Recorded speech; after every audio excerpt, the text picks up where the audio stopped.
ஓம் முருகா, வெற்றிவேல் முருகா, எனது அன்பு பிள்ளையே, அவ்வளவு சுலபமாக உன் அப்பன் பழனி முருகன் யார் வாழ்விலும் யாரையும் தேடி போய் குறி சொல்வது கிடையாது. இருந்தும் கூட என் அன்பு பிள்ளையான உன்னை நாடி உன்னை தேடி எதற்காக வந்திருக்கிறேன் தெரியுமா? மனம் முழுக்க கவலையோடு ஏன் தான் என் வாழ்வில் இப்படி நடக்கிறதோ, நான் என்னதான் பாவம் செய்தேன் முருகா என நீ வருத்தத்தோடும் வேதனையோடும் என்னை வணங்கியதால்தான் உன் கவலைகளுக்கெல்லாம் முற்றுப்புள்ளி வைத்து இனிமேல் கவலை கொள்ளாதே என் செல்வமே, உனக்கான நல்லதை தான் நான் நடத்தி கொடுக்கப் போகிறேன் என உனக்கு குறி சொல்வதற்காக உன் அப்பன் முருகன் உன்னை தேடி வந்துள்ளேன். இது சாதாரணமாக நான் உனக்கு சொல்லப் போகிற வார்த்தை கிடையாது. இதுதான் உன் வாழ்வில் பலிக்கப் போகிற தெய்வமான வாக்கு, தெய்வீகமான வாக்கு. கசப்பான உன் வாழ்க்கை போராட்டத்தை இனிமையாக நான் முடித்து கொடுக்கப் போகிறேன். இனிமேல் காலமும் நேரமும் உன் காலடியில் வந்து கிடக்கப் போகிறது என் செல்வமே. உன் வாழ்க்கையில் இனி எல்லா விஷயங்களும் நல்லதாய் நடக்கும்படி உனக்கான சந்தோஷத்தை நான் உருவாக்கப் போகிறேன். இனி நீ எதை எதிர்பார்த்தாலும் எதை செய்தாலும் எல்லாமே நீ நினைத்தது போல வெற்றிகரமாகவே நடந்து முடியும். இனி ஒரு காலத்திலும் நீ மனம் வருத்தப்படும்படியோ வேதனைப்படும்படியோ எந்த கெட்ட விஷயமும் நடக்காது. உன் மன துன்பங்களுக்கெல்லாம் கடிவாளம் போட்டது போல இப்போது முற்றுப்புள்ளியை நோக்கி போராட்டத்தின் முடிவை நோக்கி நீ போகப் போகிறாய். என்ன நினைத்தாலும் சரியாக நடக்கவில்லையே, எது செய்தாலும் தவறாகவே முடிகிறதே என இனிமேல் நீ வருத்தப்பட்டு வாழும்படி காலம் உனக்கு அமையாது. நீ விரும்பிய விஷயங்களெல்லாம் விலகி போய் வேண்டாம் என்று வெறுத்த விஷயங்களெல்லாம் உன்னை தேடி தேடி வந்ததல்லவா? அதனால் துன்பமாய் நொந்து நூலாய் நீ இருக்கிறாய் என்பது எனக்கு தெரியும். உன் வாழ்க்கைக்கான விளக்காகவும் வெளிச்சமாகவும் வழிகாட்டியாகவும் நானே இருக்கப் போகிறேன். கலங்காதே என் செல்வமே. விலகி போன ஒடிந்து போயிருக்கும் உன் வாழ்க்கையை நிமிரச் செய்து உன் வாழ்க்கையை அழகாய் அற்புதமாய் மாற்ற வேண்டியது என்னுடைய பொறுப்பு. இத்தனை நாட்களாய் பொறுமை கொண்டிருந்த நீ இன்னும் கொஞ்சம் பொறுத்திருந்தால் போதும். பொறுமை என்பது ஒரு கசப்பான செடிதான் என்பது எனக்கு தெரியும். ஆனால் அந்த கசப்பான செடியிலிருந்து கிடைக்கக்கூடிய பழமானது மிகவும் இனிமையானது. உன் வாழ்வில் இத்தனை நாட்களாய் நீ பொறுமையாக காத்திருந்ததின் பலனை தான் இப்போது வெற்றியாக பெறப்போகிறாய். உன்னுடைய பொறுமை என்பது இப்போது உனக்கு வெகுமதியை தரப்போகிறது என் செல்வமே. நீந்த முடியாத மீன்களை நதி என்பது கரையின் ஓரத்தில் ஒதுக்கிவிட்டு போய்கொண்டே இருக்கும். அதே போலதான் நீயும் சமாளிக்க முடியாத துன்பங்களையும் பிரச்சனைகளையும் மனதில் போட்டு வருந்தி கொண்டே இருக்காமல் அதை ஒரு ஓரமாய் தூக்கி போட்டுவிட்டு அடுத்து என்ன செய்ய வேண்டும் என வேலைகளை பார்த்து போய்கொண்டே இரு. நடக்கும் எதையும் உன்னால் மாற்ற முடியாதுதானே? ஆனால் நடப்பதை பற்றி நினைப்பதை உன்னால் மாற்றிக்கொள்ள முடியும்.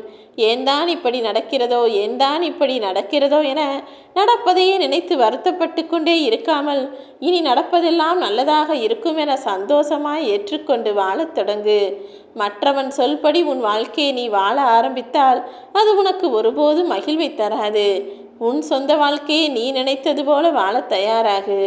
உன் வாழ்க்கையில் எந்த விஷயம் எப்படி நடக்கும், எந்த மனிதர் எப்படிப்பட்டவர்களாக இருக்கிறார்கள், யார் எதை எப்போது செய்வார்கள், எப்படி செய்வார்கள், எது உனக்கு மகிழ்ச்சியை கொடுக்கும், எது உனக்கு துன்பத்தை கொடுக்கும் என எல்லா விஷயங்களும் உன்னை பற்றி உனக்கு தானே முழுவதுமாக தெரியும். பிறகு எதற்காக உன் வாழ்க்கையை வாழ்வதற்கு நீ மற்றவர்களின் அறிவுரையை போய் கேட்டுக்கொண்டே இருக்கிறாய்? என்ன உன் வாழ்வில் நடந்தாலும் எல்லாமே நன்மைக்குதான் என நினைத்து வாழ பழகிவிட்டால் மகிழ்ச்சியை நீ தேடி போக வேண்டிய அவசியமே இல்லை. உனக்கானதை உன் கைகளில் ஒப்படைக்க உன் அப்பன் முருகன் நான் இருக்கிறேன். இனிமேல் உன் வாழ்க்கையை துன்பத்தின் கையில் சிக்கி தவிக்கும்படியும் திக்கு தெரியாமல் நீ தயங்கும்படியும் கலங்கும்படியும் நான் விட்டுவிட மாட்டேன். துன்பம் கொடுத்த முடிவுகளெல்லாம் உன் வாழ்வில் போதும். இனிமேல் இன்பமான சந்தோஷமான முடிவுகளை உனக்காக நான் வரவழைக்கப் போகிறேன். உன் மனம் குழப்பமடையாமல் தவித்து கொண்டிருந்த விஷயங்களையெல்லாம் நான் சரி செய்து உனக்கு சந்தோஷத்தை தருவேன்.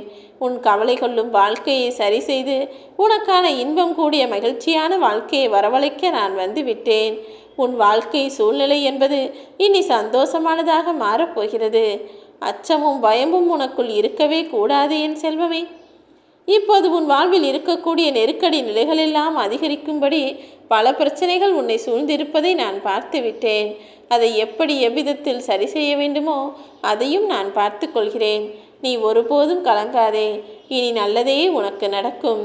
வாழ்க்கை என்பது கயிறு இல்லாத பம்பரம் போல சுழன்று கொண்டே வந்து கரைசியில் கீழே விழுவது போல இப்போது உன் வாழ்க்கையிலும் சுற்றி சுற்றி பிரச்சனைகளே வந்து கொண்டிருக்கிறதா? வருந்தாதே, கூடிய விரைவில் அத்தனையும் உனக்காக நான் சரி செய்கிறேன். துன்பத்தை கண்டு துவண்டு போகாதே என் செல்வமே. உனக்குள் இருக்கக்கூடிய தெய்வீக சக்தியை நான் அதிகரிப்பேன். நிலையில்லாத வாழ்வில் நிம்மதி இல்லாமல் நீ தவித்த காலங்களெல்லாம் இப்போது முடிந்து போய்விட்டது. இப்போது சந்தோஷமான நிம்மதியான வாழ்க்கையை உனக்கு வரவழைத்து நீ எப்போதும் இன்பமாய் வாழும்படி உன் அப்பன் முருகன் செய்ய போகிறேன். வேலவன் துணை இருக்க உனக்கு பயம் எதற்கு? குடத்தில் இட்ட விளக்கு எப்படி பிரபலமாய் பிரகாசமாய் உள்ளுக்குள் ஜொலிக்குமோ அதுபோல உன் மனதளவில் நீ குளிர்ந்து மகிழ்ந்து சந்தோஷமாய் வாழும்படி உன் வாழ்க்கைக்கு நான் வசந்த காலத்தை உருவாக்கப் போகிறேன். துக்கத்திலும் துன்பத்திலும் இருந்து விலகி வந்து நீ இன்பத்திலும் மகிழ்ச்சியிலும் வாழப்போகிறாய். உன் வாழ்க்கையின் நாட்களை வரிசையாக நான் உயர்த்தி கொண்டே இருக்கப் போகிறேன். ஆம் என் செல்வமே, என் துன்பங்களுக்கு ஒரு விடிவு காலம் வராதா என என்னிடம் கேட்டுக்கொண்டே இருந்தாயல்லவா?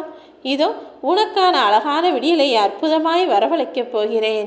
இனி யாருமே தடை சொல்ல முடியாத அளவிற்கு துயரத்தின் பிடியிலிருந்து உன்னை விடுவித்து எல்லாம் நீ நினைத்தது போல நடக்கும்படி உனக்கு நல்லதை நான் வரவழைப்பேன். காலத்தை கடந்து இனி நீ மகிழ்ச்சியை அனுபவிக்கப் போகிறாய். உதாசீனப்படுத்திய விஷயங்களெல்லாம் இப்போது உன்னை விட்டு விலகி போய் எப்போதும் உனக்கு உச்சத்தை கொடுக்கும்படியும் உயர்வை தரும்படியும் நல்ல விஷயங்கள் நடக்கப் போகிறது. இனிமேல் உன் வாழ்வில் நீ நினைத்ததே நடக்கும். எல்லா விஷயங்களையும் உனக்கு பிடித்தது போல் நடக்கும்படியும் ஆசைப்பட்டது போல் கிடைக்கும்படியும் நான் அற்புதம் செய்ய போகிறேன். உன் அருகில் இருக்கும் உன்னை நேசிக்கும் உறவுகளை நீயும் நேசி. அவர்கள் ஏதாவது ஒரு விதத்தில் உன் உயர்வுக்கு ஒரு விதையாக இருப்பார்கள். உனக்குள் சோம்பல் வரும்போதெல்லாம் அதிலேயே மூழ்கி போகாமல் உன்னுடைய உழைப்பையும் முயற்சியையும் அதிகப்படுத்தி சோம்பலை சாம்பலாக செய்துவிடு. வெட்டுப்பட்ட செடிகள் கூட மிக பெரிய விருட்சமாக வளர்ந்து வரும்போது குட்டுப்பட்ட நீ ஏன் குன்றி போக வேண்டும்?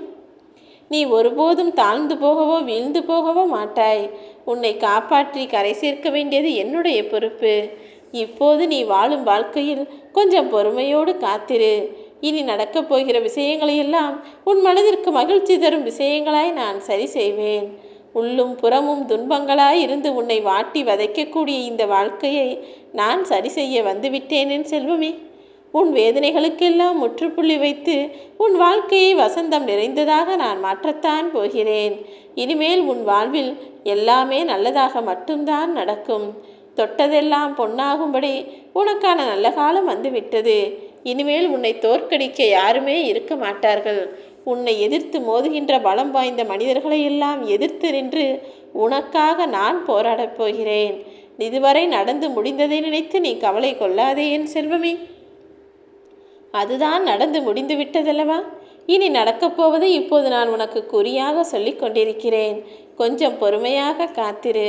நடப்பது நடக்கட்டும். அத்தனையும் என் அப்பன் முருகன் தான் நடத்துகிறார் என உன் வாழ்க்கையை எப்போதும் எதிர்கொள்ள தயாராக இரு.